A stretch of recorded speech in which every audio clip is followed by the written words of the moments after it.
오늘 저녁 우리에게 주시는 하나님의 말씀은 고린도후서 6장 4절에서 10절까지 말씀입니다. 오늘 말씀의 제목은 역설의 삶입니다. 역설이라는 단어를 몇 번 들어보셨죠? 모르시는 분은 없을 것입니다. 역설적이다, 역설의 삶을 산다, 또 역설의 진리다, 이러한 여러 가지 말들을 들으셨을 것입니다. 역설이라는 것을 사전에 찾아보니 사전에 두 번째 의미가 이러한 의미가 있습니다. 겉으로는 모순되고 불합리하여 진리에 반대하고 있는 듯하나 실질적인 내용은 진리인 말, 이렇게 사전에서 정의하고 있습니다. 겉으로는 모순되고 불합리하여 진리에 반대하는 것처럼 보이나 실질적인 내용은 진리인 말, 그것이 역설이다, 이렇게 이야기하고 있습니다. 성경을 많이 읽으면 읽을수록 성경의 내용들이 역설적이라는 것을 우리가 알 수 있습니다.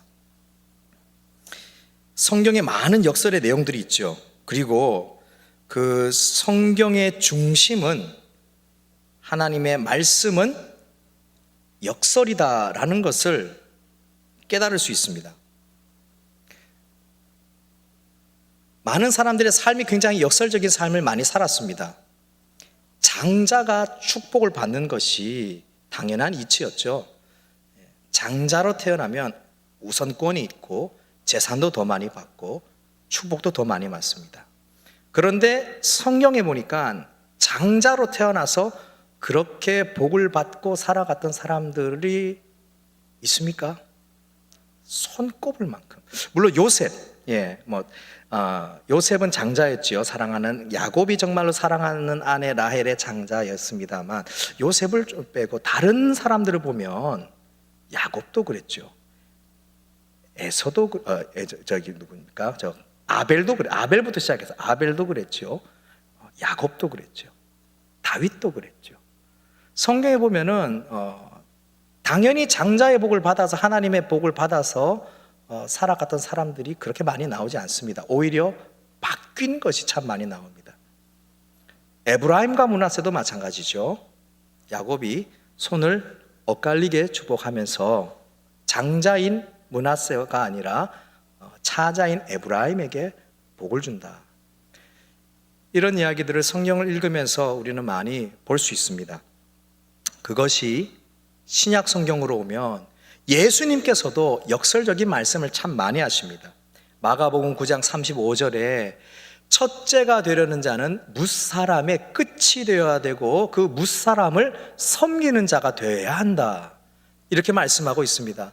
마가복음 10장 31절에는 먼저 된 자로서 나중되고 나중된 자로서 먼저 될 자가 많다, 이렇게 말씀하십니다.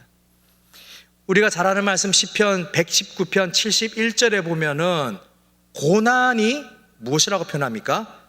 유익이라고 그래요. 어떻게 고난이 유익이 될 수 있습니까? 그렇지만은 고난이 유익이 되어서 내가 하나님의 율례를 깨달았다, 하나님의 뜻을 알고 하나님의 법도를 깨닫는 것이 고난을 통하여서 깨닫는다 라고 이렇게 역설적인 표현을 많이 하고 있습니다.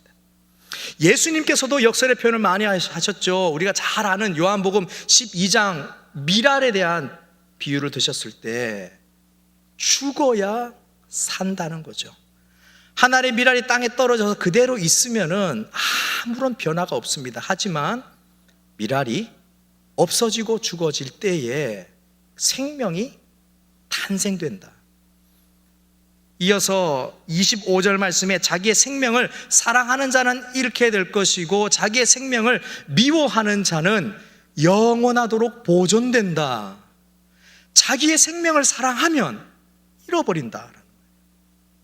하지만 자기의 생명을 미워하는 자는 오히려 하나님께서 그 생명을 영원하도록 보존해 주신다.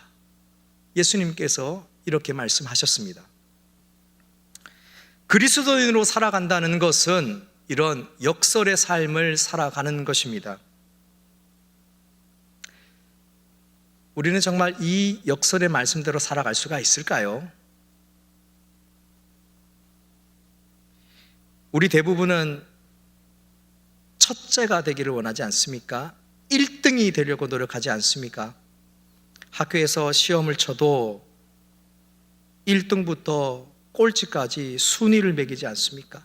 1등이 되기 위하여서 시간을 투자하고 열심히 노력해서 5등 되고 4등 되고 1등 되고 계속해서 1등을 되려고 1등이 되려고 노력하는 것이 우리의 삶입니다. 회사에서도 마찬가지죠. 말단 사원으로 입사해서 열심히 노력해서 올라가려고 승진하려고 열심히 노력합니다.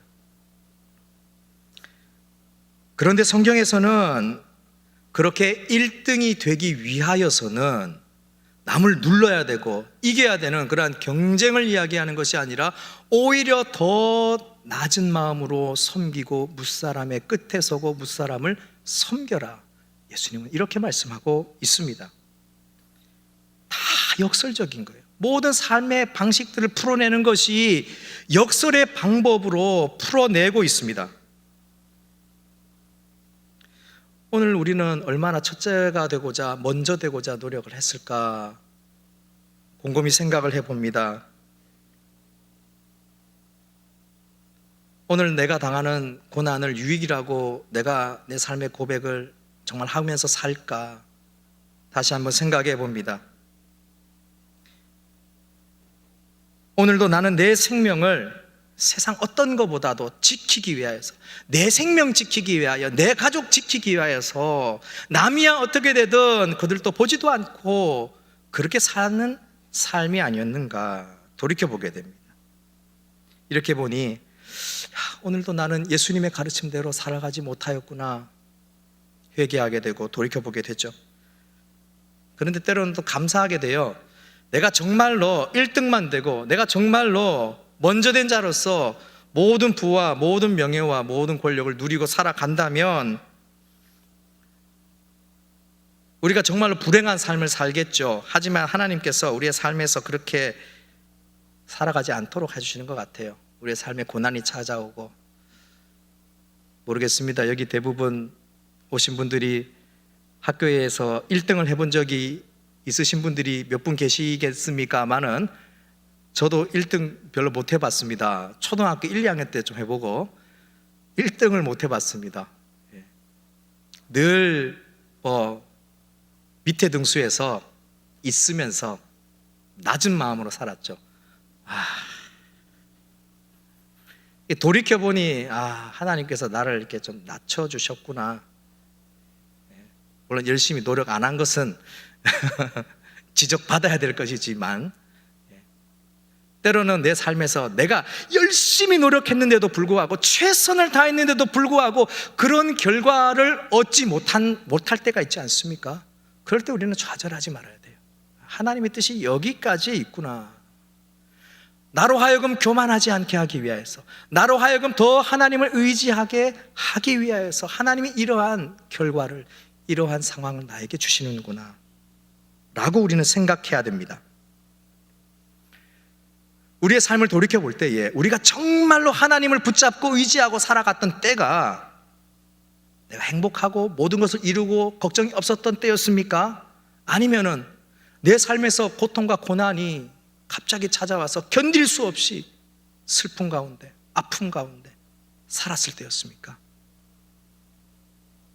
고난을 통하여서 우리는 더 하나님을 의지하게 되고 기도하게 되는 것 아닙니까? 사람이 그렇게 간사한 존재예요.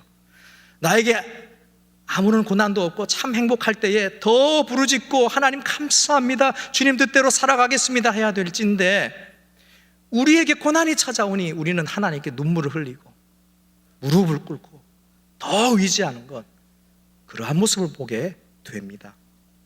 그래서 시편 119편 71절 말씀, 고난이 유익이라는 것이 여기서 나온 것이고, 고난을 통하여서 하나님의 법도, 하나님의 율례, 하나님의 뜻을 알아가게 되는 것이죠. 우리 그리스도인은 이런 삶을 살아가는 것입니다. 이런 역설의 삶을 살아가는 것이 우리 그리스도인입니다. 오늘 본문 4절 말씀에 사도 바울은 우리라는 표현을 씁니다. 여기서 우리는 사도 바울과 함께 동역하는 사람들입니다. 그 우리가 어떻게 스스로를 표현하느냐? 하나님의 일꾼이라 이렇게 자신을 표현하죠. 하나님의 일꾼이다. 하나님의 일꾼은 하나님의 일을 하는 사람입니다. 이것을 역설적인 관점으로 바라볼 때에, 세상의 순리의 관점으로 바라볼 때에 하나님의 존귀한 일을 하는 사람은 좀 대우도 좀 괜찮게 받아야 되고, 세상 사람들에게 칭찬도 받아야 되고, 또 그렇게 좀 편안하게 잘 살아가는 그러한 삶을 생각할 수도 있습니다. 하나님의 일꾼인데요. 그런데 하나님의 일꾼이라고 스스로를 얘기하는 사도 바울과 그 동역자들은 오늘 4절과 5절 말씀에 이렇게 표현을 하고 있습니다. 제가 세 번역으로 한번 읽어보겠습니다.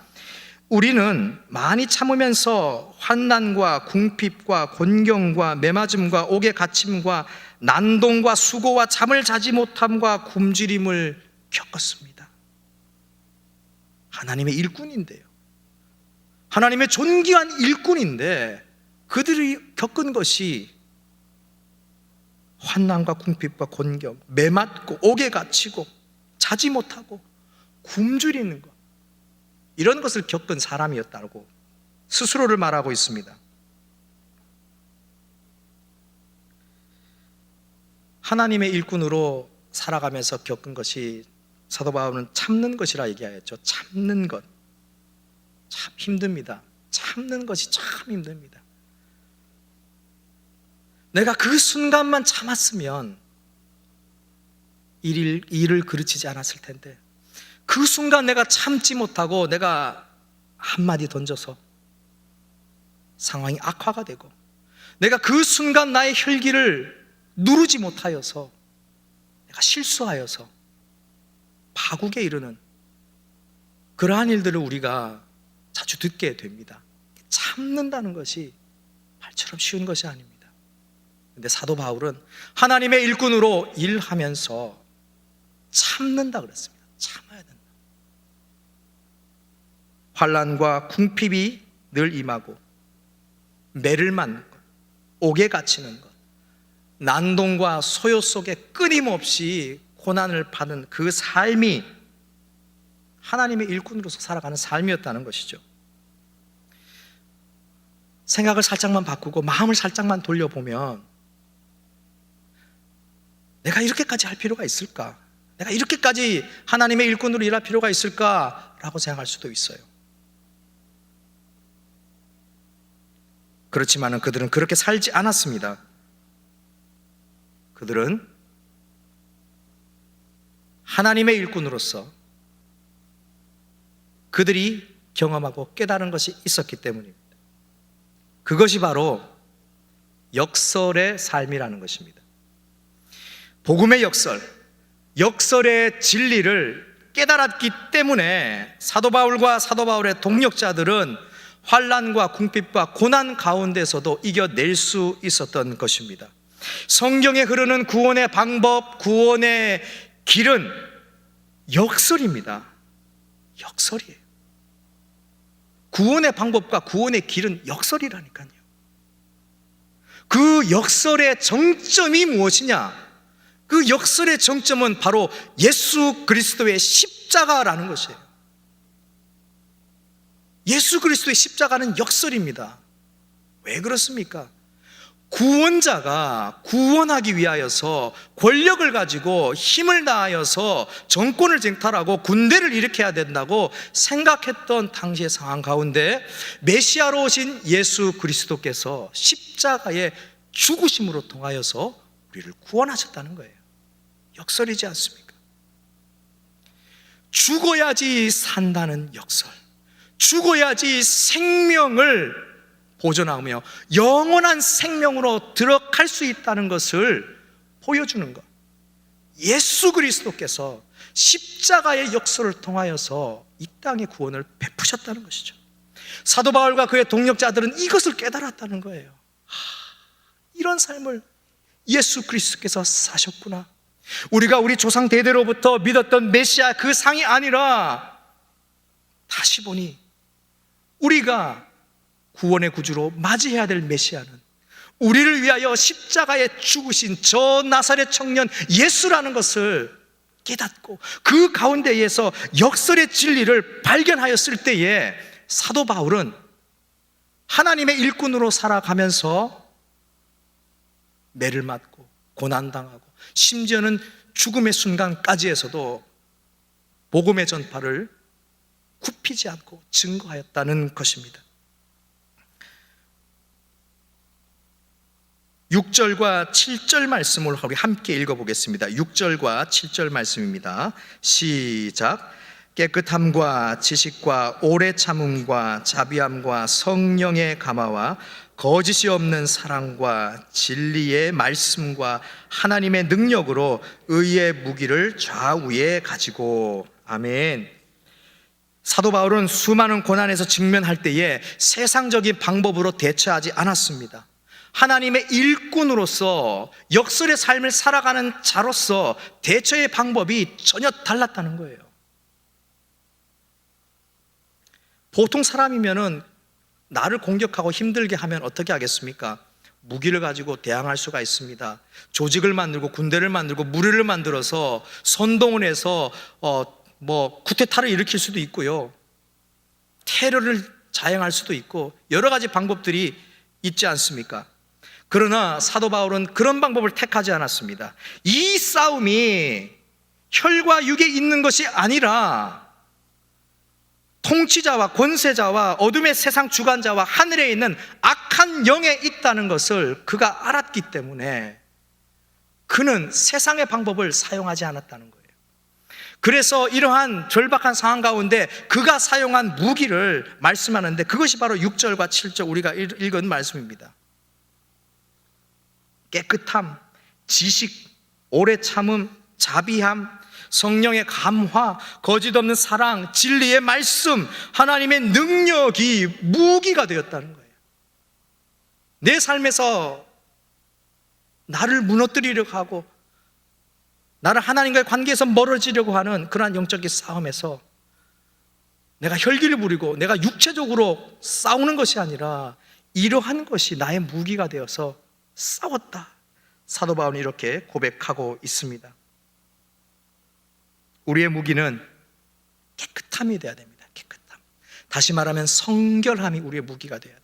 날마다 성결해지도록 정결해지도록 우리는 노력해야 됩니다. 또한 하나님을 아는 지식이 있어야 됩니다. 하나님을 알지 못하고 우리가 영적인 싸움에서 이길 수가 없습니다. 또한 오래 참고 자비함으로 성령의 감화를 통하여서 그리고 거짓이 없는 사랑, 희생하는 사랑이 필요합니다. 또한 진리의 말씀을 우리가 붙잡고 그리고 마지막으로 내 능력이 아니라 하나님의 능력이 되어야 되는 것이죠. 이 모든 것을 더해가지고 나의 능력이라고 생각할 때에 우리는 실패하고 우리는 좌절하고 우리는 영적인 전쟁에서 패배하고 맙니다. 이 모든 것은 하나님의 능력이 됩니다. 고백하면서 영적인 싸움을 싸워 나가야 되는 것이죠.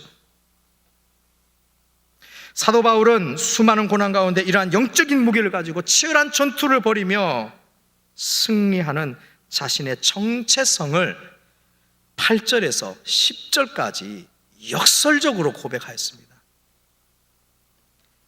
7가지로 정리할 수 있는데 첫 번째, 속이는 자 같으나 참된 자다 이렇게 합니다. 속이는 자 같으나 참된 자.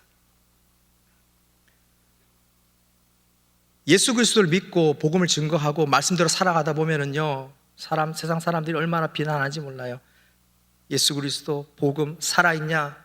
그거 다 지어낸 거 아니냐? 거짓말쟁이, 남을 속이는 자라 비방할 수 있습니다. 그렇게 보여집니다. 세상의 눈으로 바라보면요. 하지만 예수 그리스도 안에 있는 우리들은 속이는 자 같으나 참된 자라고 사도 바울은 말합니다. 무명한 자 같으나 유명하다. 무명한 자 같으나 유명하다.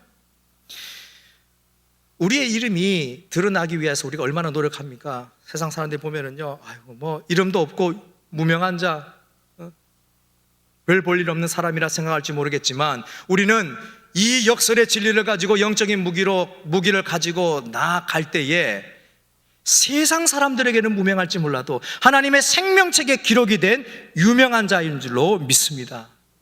우리는 유명한 자예요. 하나님이 인정해 주시는 유명한 자, 하나님이 인정해 주시는 자라는 겁니다. 죽은 자 같으나 살아있는 자라. 네 번째, 징계를 받는 자 같으나 죽임을 당하지 않는 자나. 다섯 번째로, 근심하는 자 같으나 항상 기뻐하는 자. 예수님 믿으면서 살아가면 저 어떻게 참 저렇게 살아가겠나 비난할 수도 있습니다. 참 답답하게 살아가네, 그렇게 살아가고 그렇게 살아서 어떻게 이 험한 세상을 살아갈 수 있을까라고 세상 사람들은 우리를 바라봅니다. 분명히 저렇게 해도 속으로 가서는 근심하고 걱정하고 있을 거야 라고 이렇게 우리를 판단할 수도 있습니다. 하지만 세상 사람들은 우리를 근심하는 자처럼 보이나 우리는 예수 그리스도 안에서 참된 기쁨을 가지고 살아가는 자인 줄로 믿습니다. 가난한 자 같으나 많은 사람을 부유하게 하는 자. 저는 이 말씀에서 참 큰 은혜를 받았습니다. 가난한 자 같으나 부유한 자가 아니라 가난한 자 같으나 누구를요? 남을 부욕해 하는 자라는 거예요. 예수 그리스도를 믿는 그리스도인들은 가난하게 보일지 몰라도, 그들의 삶이 실제로는 가난한 삶을 살고 있을지 몰라도 복음을 통하여서 믿지 않는 자들에게 그 복음을 증거하며 저 굶주린 영혼들을 부욕해 하는, 천국의 양식으로 부욕해 하는 그러한 자들이다. 사도 바울은 이렇게 고백합니다. 마지막 일곱째로, 아무것도 없는 자 같으나 모든 것을 가진 자라는 거예요. 모든 것을 얻기 위하여서 우리가 이렇게 행동하면 안 되죠. 하나님을 위하여서 모든 것을 버리고 아무것도 없이 살아갈 때에 하나님께서 채워주시는 모든 것이 우리의 삶에서 임하는 것, 그것이 은혜인 줄로 믿습니다. 사도 바울은 이렇게 8절에서 10절까지 역설의 삶이 어떻게 표현되는지 말씀하고 있습니다. 앞서 말씀드린 마가복음 9장 35절, 첫째가 되고자 하거든 무릇 끝이 되고 무사람을 섬겨야 된다. 먼저 된 자가 나중되고 나중된 자가 먼저 될 일이 많다. 고난이 유익이다. 내 생명을 사랑하면 잃게 될 것이고 내 생명을 미워하면 영원히 보존된다. 이런 수많은 성경의 역설의 진리가 우리의 삶에서 녹아내려서 우리의 삶에서 그것이 날마다 실천되는 그런 삶을 살아가는 우리 모두가 되기를 간절히 바랍니다. 하나님의 말씀이 그냥 공중에 떠 있는 것으로, 아니면 글자로만 묻혀져 있는 삶으로 살아가는 것이 아니라 정말 오늘도 내가 역설의 삶을 살아가면서 모든 자들은 아무것도 가진 것 없어 보이고 근심하는 것 같이 보이고 죽음의 위기 공포 가운데 놓여서 떨고 있는 자처럼 보일지라도 예수 그리스도 안에서 기뻐하며 참 생명을 가지고 모든 것을 누리며 살아가는 그러한 삶이 하나님께서 우리에게 허락하신 역설의 삶, 그리스도인의 삶인 줄로 믿습니다. 이제 우리는 예수 그리스도와 같이, 바울과 같이, 또한 바울과 함께 동역했던 그 사람들과 같이 하나님의 일꾼으로 살아갈 때에 역설적인 것, 세상에서는 부정하고 세상에서는 인기 없고 세상에서는 아니라고 할지라도 이것이 정말 참된 것이고 이것이 정말 참된 구원의 길로 인도하는 것임을 믿고 오늘도 그 역설의 삶을 살아가는 저와 여러분이 되시기를 간절히 축원합니다. 기도하겠습니다. 사랑과 은혜의 하나님 아버지, 예수님을 믿으며 살아가는 것은 역설적인 삶을 사신 그 모습 그대로 본받는 것이오니 성령의 역사로 말미암아 죽어야 다시 살며 버려야 체험을 받으며 낮아져야 하나님께서 존귀하게 높여주심을 믿고 날마다 이 말씀대로 살아가는 저희들이 되게 하여 주시옵소서. 죽음으로써 생명을 주신 우리 주 예수 그리스도 이름으로 기도드립니다. 아멘. 이제는 우리 주 예수 그리스도의 은혜와 아버지 하나님의 크신 사랑과 성령의 교통하심이 사도 바울의 고백처럼 역설의 삶이 말에 갇힌 것이 아닌 삶에서 실천하며 살아가기를 원하는 이 자리에 모인 모든 성도와 또한 온라인으로 각자의 처소에서 마음을 같이하여 예배드리는 모든 하나님의 백성들 위해 이제로부터 영원토록 함께 하시기를 간절히 축원하옵나이다. 아멘.